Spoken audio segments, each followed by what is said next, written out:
Starting off this morning, no sitting Democrat had publicly called on President Biden to abandon his re-election bid. But the guy on your screen right now, he became the first. Texas Congressman Lloyd Doggett. He concludes in a statement, quote, President Biden's first commitment has always been to our country, not himself.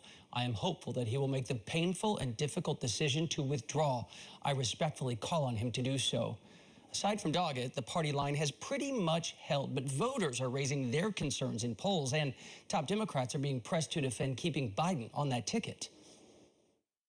We understand the concerns. We get it. The president did not have a great night, as you all know, and many of you reached out during the debate. The president had a cold. He had a hoarse voice. You all heard it. Now, again, I think it's a legitimate question to say, is this an episode or is this a condition? We are keeping our eyes also on the latest polling post-debate. And this CNN survey released today shows Donald Trump with a 6-point lead over Biden nationally. It's 49 to 43%. But what if Biden withdrew from the race and Vice President Kamala Harris were the Democratic nominee? Here is your answer. Harris also trailing Trump, but only by 2 points in this one. The VP is also outpolling other Democrats mentioned as possible alternatives to Biden.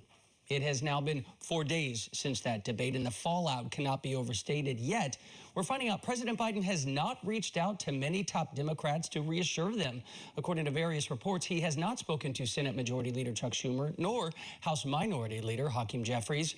Today, we learned that some of the nation's Democratic governors, led by Minnesota's Tim Walz, they are trying to get a meeting with President Biden. But to this point, nothing's been set up. With Biden walled off, it's been up to the media to dig for answers.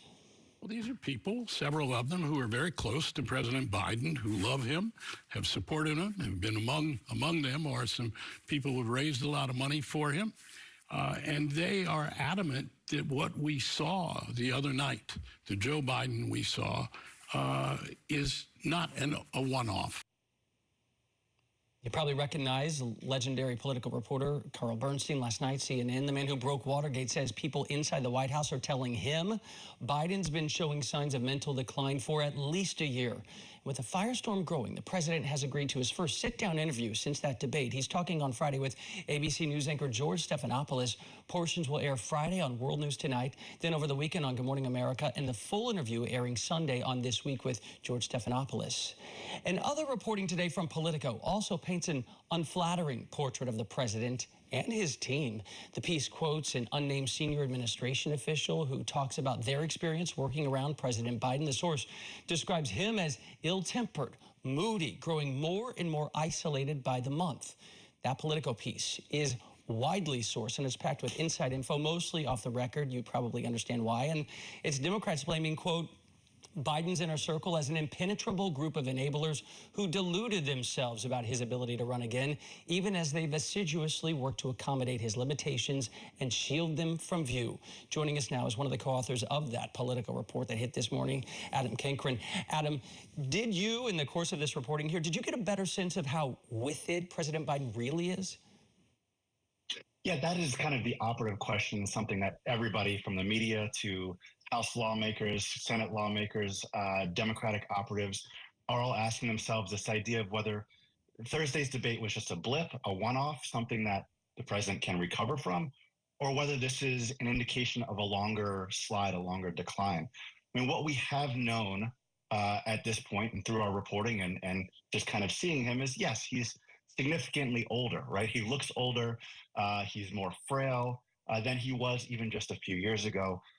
His aides have insisted all along that there's been no impact mentally in his cognitive ability, his ability to actually do the job and then run for re-election. Mm-hmm. And that's really what's coming under question now after seeing that. A lot of the question is, look, have they been hiding something from us?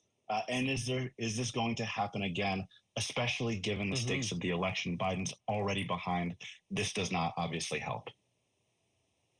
Well, and that's why everyone wants to know what is going on behind closed doors. And I mean, if I'm reading your reporting correctly, even some staffers don't always know what's going on. Now, famously, Trump advisors tailored his briefings with all these glowing reports. But you write, Biden's briefings, they're also highly curated.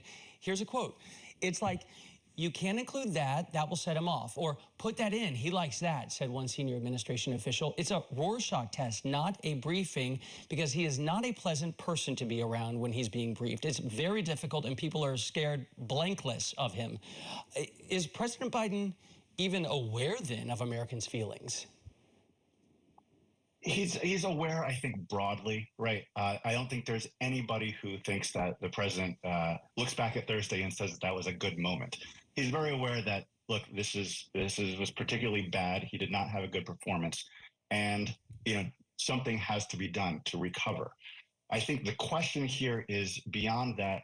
How much is he guarded by this cloistered group of aides who have been with him for, in many cases, decades, sometimes 3 or 4 decades? And how much of the strategy, whether it's campaign related, whether it's governing, is being set by that group really without a ton of input from the rest of the party or even the rest of the White House. And that, I think, is where you're seeing a lot of this anger boil over, this frustration. Folks both inside and outside the administration who have felt for a long time that the president is too cocooned with his top aides. Now they see this as kind of a license and also justification to come out and say something publicly. Well, before, even if maybe they didn't believe it, there was indignation. How dare you ask about his age? He's sharp as a tack. What's been the reaction to this piece? Yeah, I mean, look, what we're hearing from the White House is very much what you just heard from Karine Jean-Pierre, the press secretary. They say he had one bad night, not indicative of anything else, that he's very committed to staying in the race. And then also he believes that, he can still win in November. And that has been the line, I think, from Thursday all the way through to today. And we're not really expecting any kind of change in that posture unless there were to be some kind of, major shakeup forcing mechanism where the president does drop out of the race. But until that point, that's been the line. And that's kind of part of the frustration, I think, that you're seeing both in our piece and then more broadly hearing from Representative Doggett and from Nancy Pelosi, this feeling of we need more to work with.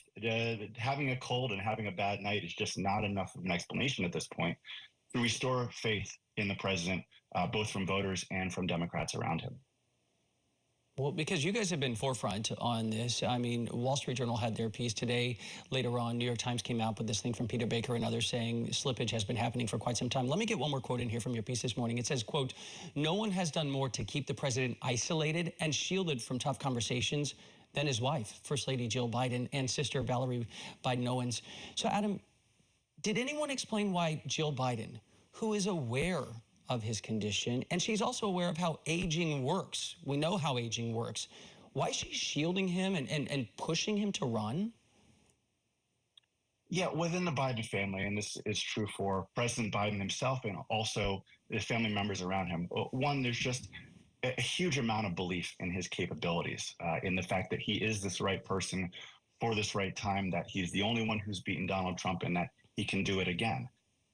And that faith honestly goes back decades, back to his initial run in 1988, right? It was a scarring moment when he had to drop out because of the pressure from the press and reporting and the revelations that he had plagiarized.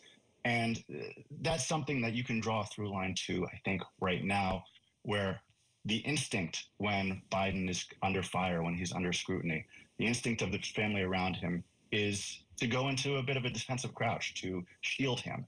And I think that's at least part of what you're seeing here, this feeling of siege mentality of, look, they retain their faith in the president and therefore believe that everybody else should as well.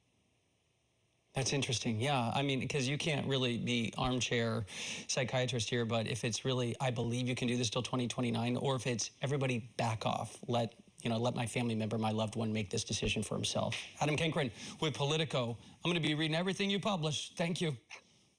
Thank you.